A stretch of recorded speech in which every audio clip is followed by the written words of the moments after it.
I'll just let Elise and Jake, so Yeah. she's now here in the room as well. But yeah, I'm going to hand over to Art Against Knives. Stop talking now, so they can introduce themselves and their session. So thanks everyone for joining us today. Hello, everyone. So just as a bit of um, just for context, I'll be sharing my screen, which means I might not be able to see you in the chat if you ask questions. That obviously there'll be time at the end for like a question and answer as well. But I will try and go across the Zoom and the presentation slides so I do catch anything. Elise is co-presenting with me, but she's having some internet issues. So if she's able to be on the call and her internet is okay, then she can monitor the chat and like shout any questions out that you write in the chat. So hopefully we can catch it that way. If not, I'll just jump back and forth, or maybe Phoebe, you can shout them out if you see them. Hey Jake, I'm here. The internet's not working great if I have the camera on. So I'm gonna try it like this. And if it works okay, I'll join again and see if it works. Beautiful. Yeah, I think if you don't need the camera on so much, if you are able to join with the audio, that's great. Okay. Wicked. That's brilliant. So great to have everyone here. There's 15 people at the moment. So I think we'll probably just get started as it's 5 past and we've got a million slides. So yeah, welcome to our presentation. We are Art Against Knives, and this is all about how we embed support, like professional support, one-to-one support, into our creative spaces. So I'll give you a little bit of an introduction to myself and then hand over to Elise before talking a little bit about Art Against Knives as well. So yeah, my name is Jake. I've been with AAK, which is what we call Art Against Knives, for about 5 years. I came on board as a podcast producer, so young people who attended our spaces wanted to start a podcast. So yeah, I was kind of employed to do the production and kind of technical stuff and a little bit of hosting about 5 years ago. And then after a few years, and we'll talk a little bit about it's called One Micro Talk, and we'll talk a little bit about that and that process later on. And then yeah, we now do the odd kind of podcast recording, but it's not like so much of a focus. We had a partnership with Apple Music, but yeah, and now I do kind of like the senior youth worker role. I've been working with young people leaving care, in care, homeless young people targeted by the criminal justice system, for my whole like working life. So for about 15 years. And yeah, I am also a DJ. I have a show on Voices Radio, monthly show called Still Water Music, and currently building a sound system with a couple of people called Third Culture Sound System. Uh, and we'll talk a little bit about how creativity and support kind of interact within our work. But yeah, that's a bit about me. Elise. Thanks, Jake. Hi everyone. So I'm Elise, and I was actually one of the first young people to get involved in the project Dollar Dolls, which launched in 2012, and I was 13. Essentially, they came to the council estate I was living on, started a project, co-produced it together, and then from there, other projects were born. I am currently 26. I've been working with Art Against Knives for 10 years now, almost 10 years now. I ended up getting my degree in youth and community work, and since I've kind of worked my way up in different roles from the age of 16. Yeah, wicked. And so Art Against Knives, who are we? So as Elise said, it started, Elise was one of the first young people to access kind of Art Against Knives spaces. and we've been going for 15 years, working with young people in their communities, co-producing spaces, as Elisa just mentioned, to kind of design the kind of support, and the kind of environment that they want to see, and kind of what underpins, I think, a lot of our work is that the young people that we work with are, they have the answers to some of the challenges they face, and putting, as opposed to like just providing a service, even a creative service, like this is what we do and this is how we do it. There's a constant like iterative process of working alongside young people, and as with Elise, like trying to employ young people and bring young people through to develop their own ideas for what they want to see in their own communities. So creativity is a really fundamental part of that process, and the young people that we work with often, extremely creative, extremely talented people.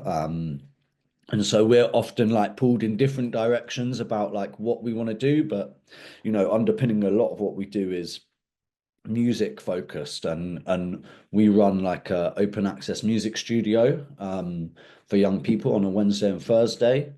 We've been on a journey from, with Art Against Knives was founded, actually started in Shoreditch, and then moved because of one of my colleagues, Ricardo, who's from Barnet, identifying the need in that borough for like creative resources.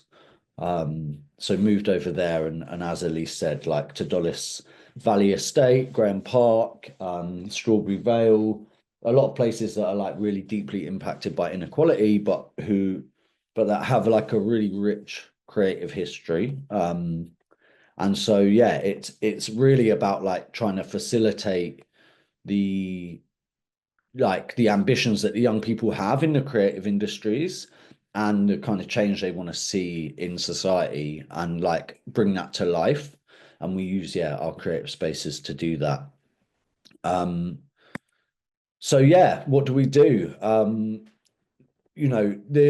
I think one of the fundamental things, and one of the unique things about AAK is that the resources that we provide and the kind of the things we do, we view as like being kind of industry standard, as it says on the screen. So like, rather than viewing young people as people in need, or like people who require a service, we actually like view people as creative professionals themselves, right? And as I've said, like it's an iterative process. When people come through with an idea, it's about how we facilitate that happening and how we make it happen with them, rather than like just providing a service for them. So yeah, I think like that in itself is quite a unique thing, within, at least from my experience, within the kind of like youth work sector. Our spaces are not like conceptualized as like youth clubs or anything like that. It's like, no, you're coming into an art gallery. We've got an art gallery in East Finchley. You're coming into an art gallery. This is where young people create art. They create music. They do hair and beauty and nails, and it's through that professionalization, or like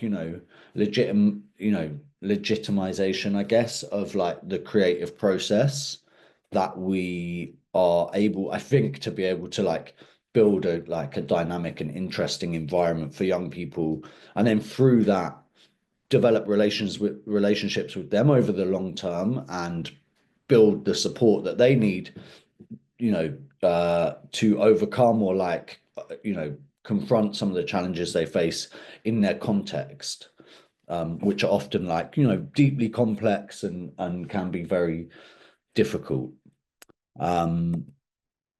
So yeah, the lab, which is our music project, it was co-designed in 2014 with young people, and every Wednesday and Thursday now, so we've just increased the hours, the opening hours, something that has always been said by young people, like, why aren't you open more? It's a funding thing, you know, we're trying to like be as open as much as possible, but yeah, so we've increased our hours to Wednesdays and Thursdays. We transform this shop unit into a pop-up music studio, providing young people with the space to write, record, and produce their own music and socialize in a safe, creative, and professional environment. So yeah, I'll talk you through a little bit about the music studio itself. So like it's developed over time. Before it was just like a box that we built with a microphone in it, and we'd be ripping like beats off YouTube, and young people would just be emceeing over it. And what has developed over time is that we've been able to build like a proper music studio with sound conditioning, with the equipment and the kind of production like doors, the like audio workstations that mean that firstly we can like support young people with production, like music production themselves, as well as like be able to create music that is for young people. So like rather than just like having mixtapes where the beats are taken off YouTube, it's like, no, we've got producers in-house who will create beats for young people themselves. Yeah, Elise, do you want to say anything else about like your experience at the lab, or like what we do on a Wednesday and Thursday? Yeah. So aside from recording, young people do have the option of getting involved in podcasting, anything other like creative activities. We do a lot of artist and like professional development work. This is where like the EET, like education, CV writing will happen as well. We work on like a slot basis, so people can pre-book their slots for the studio sessions. So if they're not actually physically making the music in the studio, they'll be outside of the studio, either creating artwork for their music, um, applying to colleges. It will always be something whilst they're waiting, or lyric writing. We co-produce books and guides for other young people that are like just starting, for young people to get involved, that peer-to-peer learning element. Yeah, 100%. And I think one of the things as well, like with the increased opening hours, we've got like on a Wednesday, we have young people who've been rolling through since they were like 12, you know what I mean? And they're 22 now. So like that journey, that kind of creative journey, for them the lab has been like a fundamental part of that. And the guy in the photo here, Wes, is yeah, Wes. Sorry, his name isn't Wes, but I call him Wes. He was accessing again like the lab and Art Against Knives as a young person, and is now our in-house like music engineer, audio engineer, producer, and he will run, and he's a professional artist with like over 1 million listens on on Spotify and multiple other platforms. And yeah, he's kind of an example, I guess, of like that creative journey through accessing the lab and then like coming full circle to be a youth worker within the space as well as like a professional musician. So I think he's like, and you can listen to some of his tunes. His name is Wesley D. Search him up, his tunes are sick. Yeah. So that's a little bit about, I need to be kept to time. Okay, no, that's good.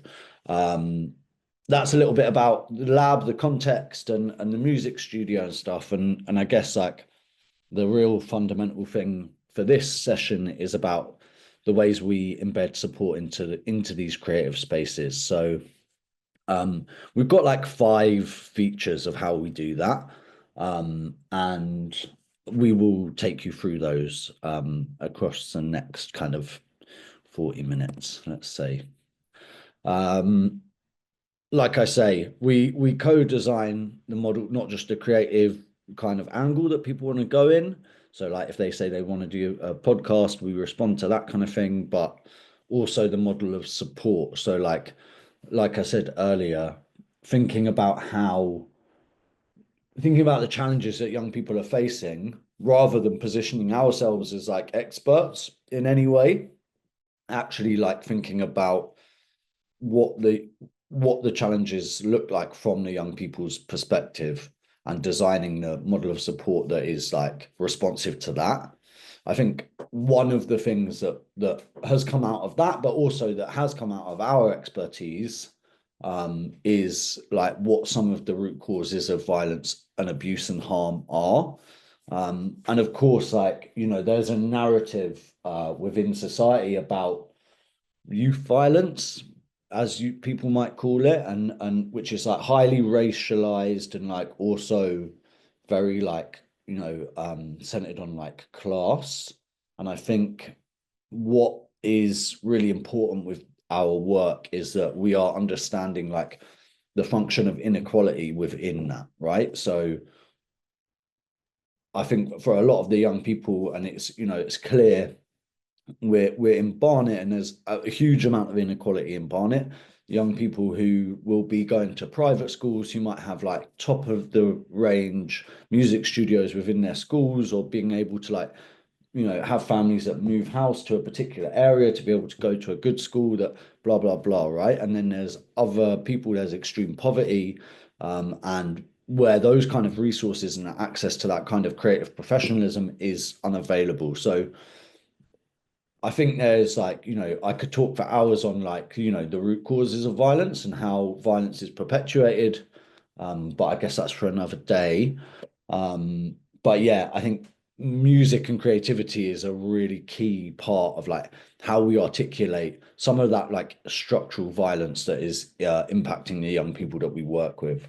And yeah, I just would say like we don't individualize that violence. Like when violence occurs, as it does tragically, um, we understand that as a systemic thing rather than, you know, as solely upon an individual like choice, if you know what I mean. So yeah, the 5 ways we embed support is through relational support, knowledge exchange, education and employment, specialist support, and social action. And we'll take you through these now. Yeah, I mean, this speaks for itself. Like we've got a multidisciplinary team. So like, you know, like Elise said, when Elise was talking about like young people creating artwork for their music, or like a little bit of a business plan for where they want to go creatively, that's Elise's speciality, right? Like Elise is an artist. Sorry, I'm going to big you up, Elise. I know you would be embarrassed, but Elise is an artist manager herself, content creator and producer, and has that expertise there. I have some expertise in like, uh, you know, housing and care, and like some of the legal kind of aspects of like how we navigate those systems of housing or the criminal justice system, as well as doing like some other like create audio stuff as well. But like I say, Wes is a you know, fully fledged music producer and MC. Ricardo is like who is like a highly experienced play worker, and like has been, you know, both Elise and Wes and Ricardo all from the community, you know, like, so their expertise are within like the experiences of the young people from the community as well. So yeah, Ed, do you want to add anything on that, Elise? No, you smashed it. Nice. Okay, so first one, relational support. In fact, Elise, do you want to take relational support? Talk a little bit about how those relationships have been built, maybe what it was like Yeah. for you. Yeah. So I feel like essentially people don't come to the space thinking that they're gonna get support, but a lot of our projects are very therapeutic, and then from that, it kind of turns into informal mentoring that they don't actually realize they've been getting the support, like whilst getting involved in activities, doing one-to-ones. So for me, they came to the estate I was on, and it was the case of literally just sitting down. Katie, who's the founder, painted my nails, and through that we had a one-to-one, and that's how I received my support through getting my nails done. So we've kind of embedded that into all of our spaces and projects, and I think it's a nice way to kind of take the formality away from like such a statutory place, like it not being counselling, mentoring, it's just having a chat, supporting and being there. And I think what's special about our projects is because we're so embedded in the communities, it's like we're one big family. And a lot of young people, a lot of our referrals are like peer referrals, or like they do come from the borough as well, but a lot of them are word of mouth. And I'd say a lot of the young people that have come have passed, like invited their family, and we've got like brothers, younger siblings, cousins, literally everyone that comes, and that support is passed through and through the community. Yeah, I think that's bang on, right? Like,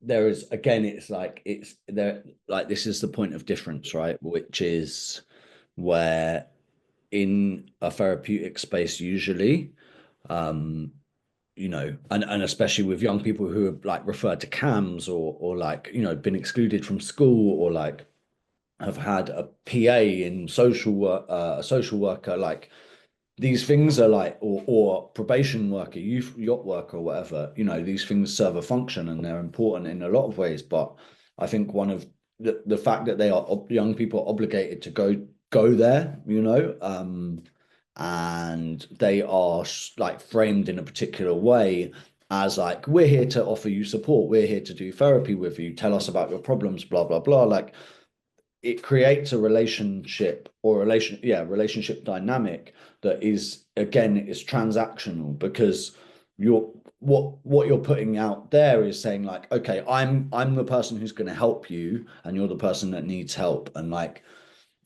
that is like not how we would function. And like, whether, you know, regardless of people's perspective on like the usefulness of that, like what we have learned from our experience is that like actually we can access is a bit of a weird way of phrasing it, but like young people come to our spaces and access our spaces, I guess, because we're not like focusing on their problems as a like primary function of what we do, right? Like, we will be working with young people and we'll be in network meetings with the council, with the health, you know, like the mental health teams, community mental health teams, whatever.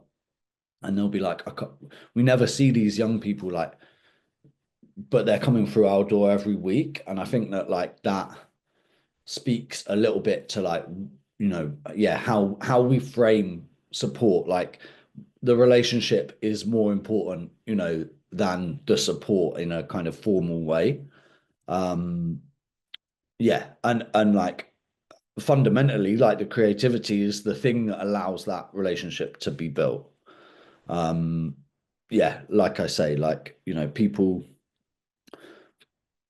our staff are like, you know, very like experienced in the contextual like challenges that young people face, and so like are able to understand what is helpful when building a relationship and within that. So yeah, number 2, knowledge exchange. Elise? Can you hear me? Yeah. Knowledge exchange. So I'd say through this, if a young person comes to us with an interest or an idea, we tend to pull on it, co-produce with them, would either make a workshop, bring a creative professional in, or we'll dive into like our network, our creative network, and see what opportunities are available to them. This is an example of a project we've done with Apple and Guap, and basically a group of young people come together and design something for their launch of their project called Digital Hustle. And before this project came across, we found that a lot of young people wanted to get into graphic design, We had some iPads donated from Apple. So they started like learning on the iPads and then would go to Apple, look at different opportunities, bring workshops, would take them to like Brent Cross, the Apple store, to learn how to do things. And then from that, they're building knowledge as well as skills training that they can put on their CVs. And that's obviously then branching out as well within the creative network.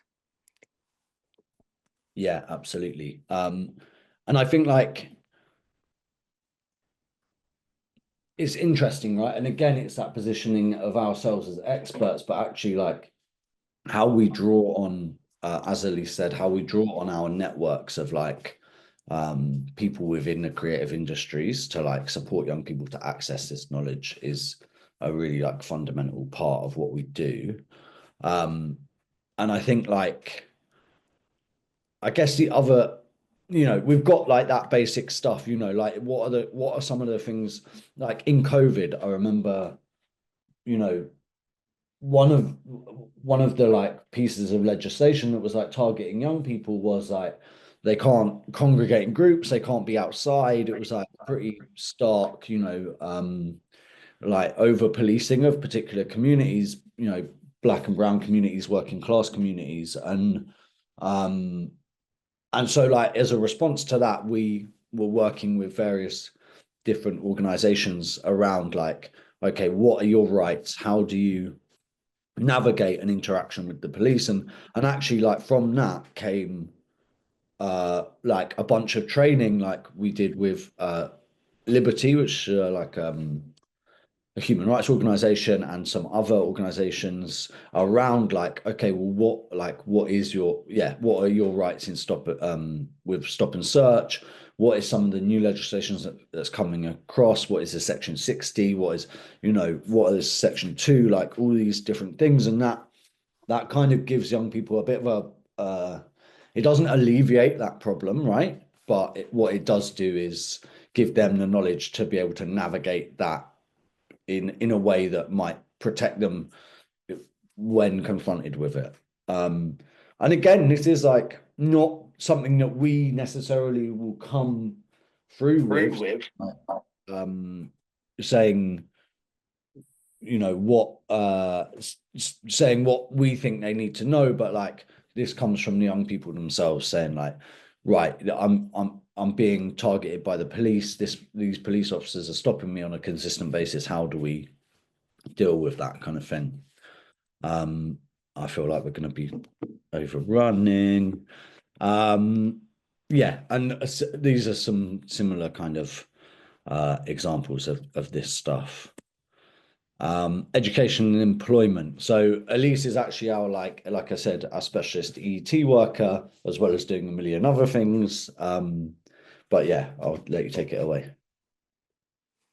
So with education and employment, it's essentially like everything I've been saying, where they come to us, want support. We can do CV writing.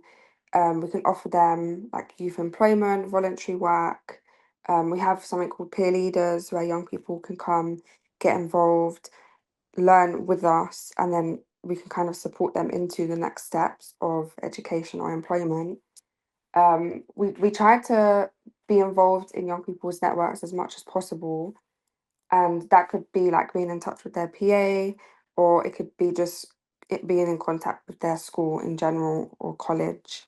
Um, we've had like young people that have been kicked out, and we've supported them into another school, or just young people that aren't enjoying their course and kind of exploring different courses, or we've attended open days with them. It's kind of just supporting them, being there and kind of being flexible and meeting them where they're at. But a lot of it is we don't want to do it for them. We want to co-produce it with them, teach them so that they can move forward and do it themselves. So that will include like personal statements, CV writing, like anything you can think of to do with education and employment. We're able to support it. And we kind of we have something called the Next Gen, um, which is across our social platforms and websites, and we've got a WhatsApp community. So we'll post if we see job opportunities or just one-off paid roles, training experiences, and we kind of post them in there or across our socials, and young people will get in touch if they want to get involved. Yeah, and I think again, like how like creativity underpins a lot of this stuff, right? Like a lot of the young people we work with are like I said, like highly kind of talented and like interested young people. And rather than doing like a bland or like boring kind of way of doing education employment training, it's about responding to their interests and bringing like the professionalism to that. So like, you know, as with this poster, like you can see we've got like a level of kind of graphic design and artistic kind of perspective on how you can approach things. So like often Elise will support young people creatively with like their CVs and stuff. And like, you know, obviously like, you know, a lot of the young people we work with, they don't might not have the qualifications, they might not have the kind of, you know, their experiences of school might be difficult. They might be involved in the criminal justice system, but it's about like highlighting what creative strengths they have and like bringing that to the forefront of how we like try and support them in education and employment. As well as all the kind of practical stuff that is on the screen now, signposting, practical support, and that. And again, like I say, like this is all kind of underpinned by the relationships that we've built as well. So like the material reality for young people is one of the main things that like create poor mental health. Okay, so like if I'm stressing out about like my housing situation or the amount, you know, the how much money I've got in the bank, having to like, you know, support my little siblings or support my parents or whatever it is, like that is going to create poor mental health at a greater rate than like any kind of you know, biological like chemical imbalance, like how people view mental health as like an individual response to you know, to their own brains is actually like slightly a bit of a misdirected or like misunderstood yeah, like it's how mental health is misunderstood. It's actually like you can see through data that the greater the inequality within a society, the more mental health problems exist within that society, right? So, yeah, a fundamental part of the education and employment thing is to like alleviate some of that material, like that those stresses in the young people's context, um, by altering their material reality, right? Like by supporting them to get work, get money, go get the education that they need to be able to do what they want. Yeah, and like I said, part of that is actually like bringing young people into the employment framework, right? Like bringing them along in and training them up as youth workers, as has happened with Elise and Wes and multiple other young people, like bringing them through as employees and actually like not just saying we treat them as professionals just because like we would like to say it, but actually like actioning that by paying them, supporting them into paid roles. Excuse me.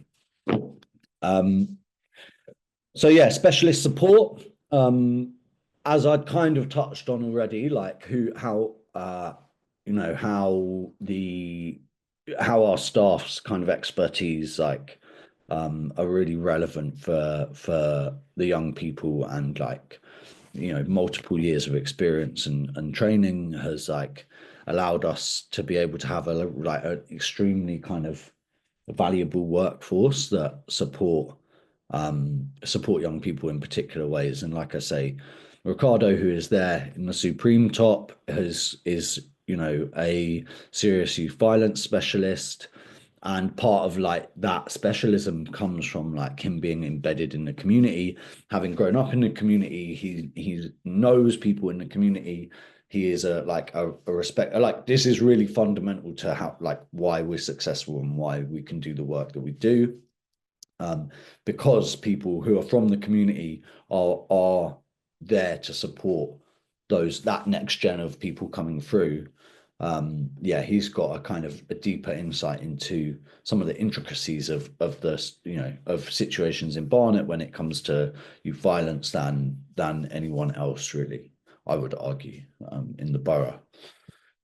Similarly,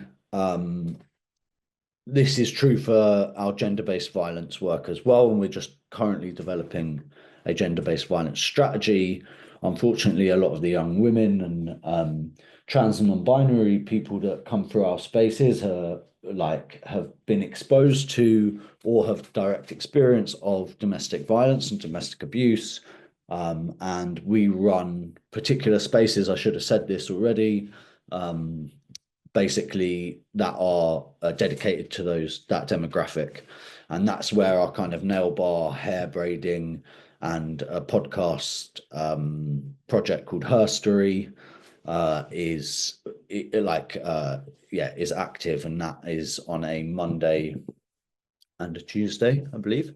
And yeah, and again, it's like people, our staff are like people who have got like years and years of experience working on this subject and are able to like respond in ways that is like really supportive to the young people in our spaces, rather than being bound by like statutory infrastructure or like some of the challenges that are faced by the statutory services, NHS, council, social services, like education. Like there's often a lot of we have the ability to be much more flexible and support people in their environment as well. So like being able to like respond to people in a flexible way outside of kind of normal working hours, and like be able to be open, have our doors open for people in the evenings when they want to come and like do something creative, but also like talk to someone who knows about some of the challenges they're facing. Yeah, this is the for support, which is young persons domestic abuse advisors, domestic violence advisors, and again the staff members who are in this position have got like so much experience in this. And it's about prevention and like preventative work that support the young women and girls and other like gender minorities who may be experiencing this.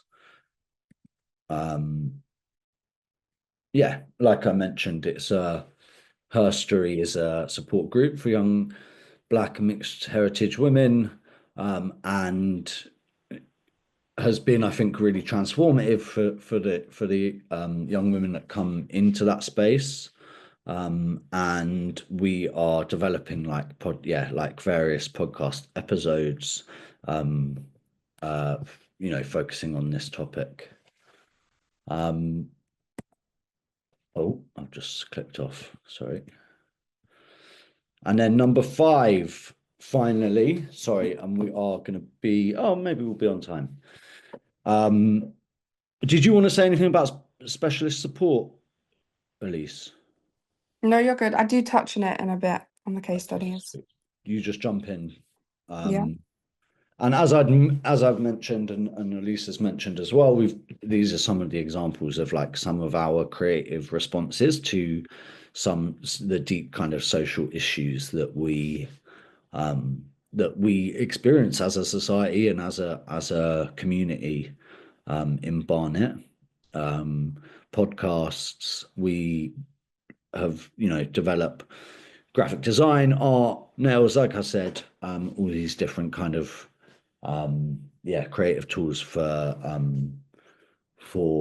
sorry, I'll just add someone in. Creative tools for responding to these challenges. Sorry, I got distracted. One Mic Real Talk is an example of this. It's like I said, in 2020, the podcast that was delivered in partnership with Apple. So you can listen to it online in any podcast area. We've got like multiple different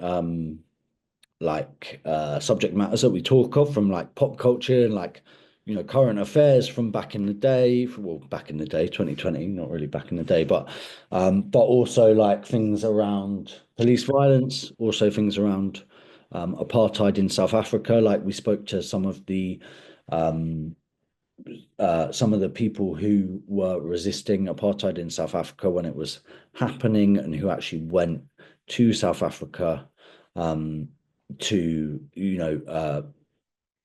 do like the leaflet drops, like the leaflet bombs that were set off to like spread information about how they could resist apartheid. Really interesting episode amongst many other interesting episodes.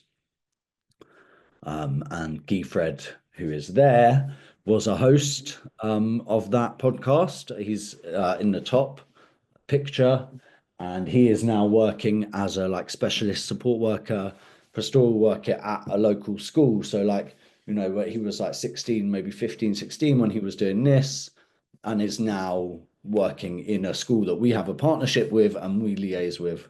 And Asaro, who was the other co-host, is a peer leader and is working, whilst at university, doing media, is also working with us. So like this is some more of the examples of like, okay, how the creative, like how the work on the creative work that we do is like actually supporting people to access the kind of futures and the careers that they want to access. Endo Diaries. Thanks, Jake. So yeah, just off of the podcast projects. So that project, young people jumped on, got involved in different subject matters. We released different things. Young people know that One Mic Real Talk is there if they want to ever record or talk about something. But this is a mini case study of a young female I've been working with who has had I've had her permission to share this, but she's had a really tough year. She's been involved in a lot of criminal exploitation, unhealthy, toxic relationships. She's been struggling with her mental and physical health. And she came to me, and she's aware that we have the space and we have the equipment. And she wanted to work together to make a business plan and start up something that mattered for her. And this is how Endo Diaries was born. Throughout her time of waiting to get sentenced and going on trial, me and Jacob supported her a lot, attended her court cases, and like during these times we've had one-to-ones. We built this brand, the name, the colours, content, factual information, and essentially her and her friend would come on and talk about dealing with and different kind of subjects around what women have to deal with within the society and changes that need to be made. And they'd invite different creative professionals to come and they'd interview. They've had people message their Instagram wanting to come and chat. So they would be able to do that in our safe space. And it's also, again, knowledge exchange, them educating young people within our space and kind of have given them that platform and space to be able to feel safe and educate at the same time. But whilst doing all of this, we're still supporting, still having one-to-ones. It's also giving them that therapeutic outlet. So this was just like a quick example of and this turnaround was really quickly. This was like done within maybe 3 weeks, and it's now launched and up and running. Yeah, I think like it's a really good example of like the intersection between like how you can build something creative that like incorporates therapeutic support, knowledge exchange, information, and like also like kind of solidarity. Like this is a thing that impacts women's health issues, and particularly like endometriosis and other reproductive issues are like so prevalent in society, and are basically like not discussed in mainstream. And certainly like women, and particularly Black women, find it so difficult to access the healthcare that they need, if it's even available, because there's no research done into like women's health issues. And so this space is a way to like build that solidarity. Upon starting this, we had people from our own staff team be like, I want to be involved in this. This is really important to me. This is like something that impacts me on a personal level. So it's like how you build that like creative process into a therapeutic and a kind of like support, support space. Dolly Stoll's zine. Dolly Stolls. So Dolly Stolls is the project that I was on and helped co-produce in 2013. We went back to the estate to work with the young people there to create and co-produce this zine. And across the year, we had different creative professionals come in, work with them, create pages, create stories, poems, quotes, songs, like anything you can think of. We created a whole load of content. And then at the end of the year, we put it into a zine. And if you guys don't know, a zine is just like a mini version of a magazine. It's a booklet, and each page kind of speaks about different things that matter to them. And at the moment, the estate is being regenerated. A lot of gentrification. It's a very I don't know if you guys are aware of Dollars Valley, but it's a very deprived estate. A lot of unemployment. A lot of issues there. It's where I grew up, and basically we gave them this space to be able to put everything that matters to them in a zine.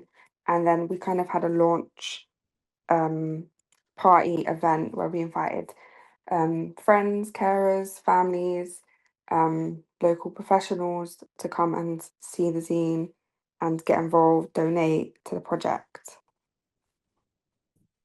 Yeah, and just from my perspective, like it's a really, really powerful like way of creating a narrative and like storytelling about the experiences of Dodis Valley and the people who live there, and some of the like danger of like, you know, it's really under resourced and has been historically like really deprived. And then the idea of like, okay, regeneration, like you're going to bring some, you know, you're gonna revamp it, you're going to change like people's living conditions, and that being really great in some ways, but then what comes with that is like a change in the infrastructure and people being moved out, and a severing of the community, and like actually the danger of that. And the zine here is like a DIY kind of a way of expressing like what the significance of that is and how kind of harmful that can be, and again like an intervention from the state that is impacting people's lives in a really like meaningful way, and not necessarily for the best. Yeah, well, I'm super conscious of time, so there's a 2-minute video about our NHS project, which is a bit of essentially like a response to, it's like a response to the kind of experiences of poor mental health amongst young Black men in the community. And yeah, we were kind of funded to like develop some, you know, interventions around that by the NHS, and so a portion of that is this following film. So it's only a couple minutes long, and then we'll go to questions if that's cool, Phoebe. Jake, I just wanted to add, this video was actually co-produced as well and edited with our peer leaders, who are young people currently working alongside us. And they were a big part of the Young Black Men's Mental Health Project. You'll see them in the video as well. I keep on running away. The overall experience of being Black, especially as a young Black man, comes with its own unique set of challenges. Society often places stereotypes upon us based on how we look. These perceptions influence the way that we are treated. The way that we choose to express ourselves through our music, fashion, and hairstyles are often misunderstood and misinterpreted. Unfortunately, many aspects of urban culture have been associated with negative stereotypes, which can make us feel as though we're constantly being judged or targeted. As a result, we feel restricted in expressing ourselves freely in ways that other groups might take for granted. The lack of understanding of our cultural differences may seem small to some, but it deepens the divide, making it harder for us to be open, vulnerable, and share our personal experiences. Even when we need to reach out, the fear of being misunderstood or judged can hold us back. This project has provided us with a platform to connect with the local community and schools, allowing us to engage directly with young Black men in a more meaningful way. By stepping into these spaces, we're able to have open conversations about mental health, an issue that's often overlooked or stigmatized within our communities. What makes this approach truly impactful is the authenticity that we bring to these interactions. We aren't just outsiders coming in to deliver a message. We are individuals who have walked a similar path, faced similar struggles, and understand the unique pressures that come with being young and Black in today's world. Our shared experiences help break down barriers of mistrust and discomfort that often prevent young Black men from opening up about their mental health. They see themselves in us, where we look, talk, and express ourselves. And that creates a sense of trust and relatability. This relatability is crucial because historically, the mental health conversation has been led by voices that don't reflect our lived experiences. By being present, vulnerable, and real, we're showing these young men that seeking help is not a weakness, but a strength. We're actively working to dismantle the walls of stigma and fear that keep them from addressing their mental and emotional well-being. Ultimately, this project is about empowering them to take charge of their mental health and equipping them with the tools that they need to thrive, knowing that they have a community of support behind them.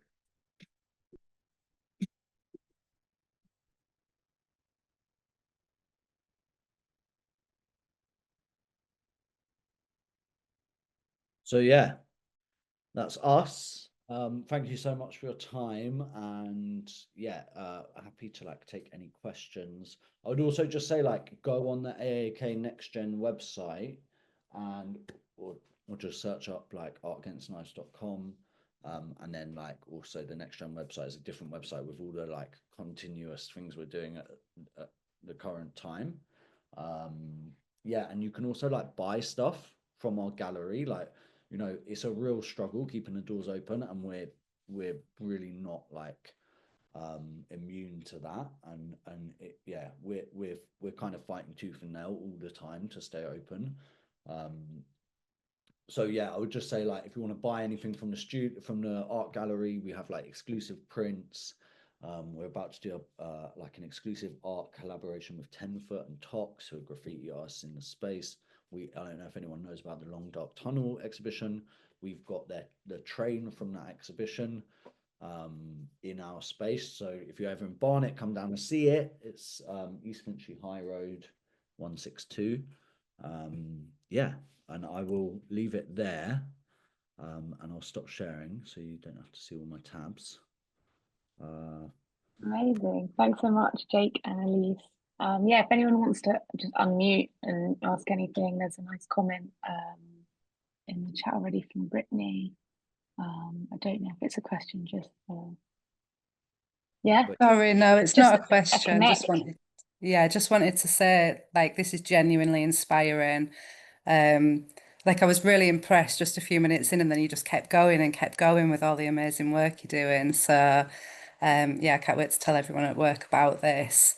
And if you are interested in linking up further, if there's anything we can help with at the NSPCC, that would be great to see how we connect. Or if you'd like to come and do this chat, I think the rest of my team could definitely learn a lot from you. Yeah, sweet. That sounds great. Thank you so much. I really appreciate it. I'm going to put my email in chat, and then we can like think about linking up anyone. Amazing. Yeah, I can I'll email around all the links that I put in the chat as well, and yeah, feel free to connect with Jake. I've also put the evaluation survey just up now. Anything that any ideas you've got for sessions, we're always open to them. If you're in this session, these sessions are for you, so just always open to that. But yeah, we have got another Art Against Knives session happening on Tuesday the 28th of October. And that's around the gender-based violence stuff. So that's we're looking forward to that. And yeah, if anyone wants to just stay chat, that's absolutely fine right now. But otherwise, thank you.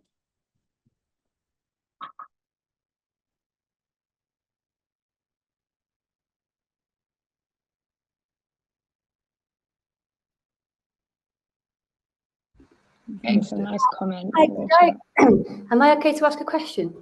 Yeah. Can you hear me okay? Hi. Yeah, like everyone said, it was completely inspiring. Thank you so much. I really have learned a lot. I'm a music teacher in a PRU. I work across lots of PRUs. So I don't have the kind of, it's just me, myself and I don't have the team that you have. At the PRU, the secondary PRU, the students I work with, the young people I work with are just desperate to get on the mic and just, unleash, and it's brilliant. But I'm constantly having to deal with the idea of censorship because I'm a teacher. My head teacher is particularly on it, and it's a constant grey area that I find really tricky. Because when we go to the studio, it's funded by the school, so there's only so much they can say about certain things. And just any tips? I know what you do is it's much bigger than education, what you do, so you have more flexibility, like you said. Any tips to help with like the censoring thing? And they want to talk particularly about the gang violence. A lot of them are in gangs, and that's when the schools are particularly like. Yeah. I think it's a constant thing for us, and has always been a thing. And like, not just that, but like, working on like, themes of misogyny as well is important. But what I would say, particularly to like the criminal, like to the kind of lyrics around like criminality or whatever, I think like firstly I would search up Art Not Evidence, who are an organization who basically like articulate the ways in which like music is a medium by which young people can like reflect the environment in which they're living. And I think like censorship is it's a really dangerous thing, because like essentially what young people are doing within those lyrics is telling you like, this is what I'm going through, this is the situation, and this is the kind of thing I'm experiencing. And rather than like shutting it down, I think what's really important is like, and this should be in the presentation actually, is like to engage with them on the topic, on the subject matter itself, and actually use that as like an opportunity to like jump into a discussion around like what's going on for them, right? And I understand like it's much more difficult in your environment because of the ways in which the education system is structured and safeguarding policy, and some of the things you would have to take action on if things are disclosed. And that isn't to say that we don't take action on things if they're disclosed, but we are able to like have a lot more like, I guess, like flexibility in how we respond, and actually like what is going to be most useful for that young person at that time.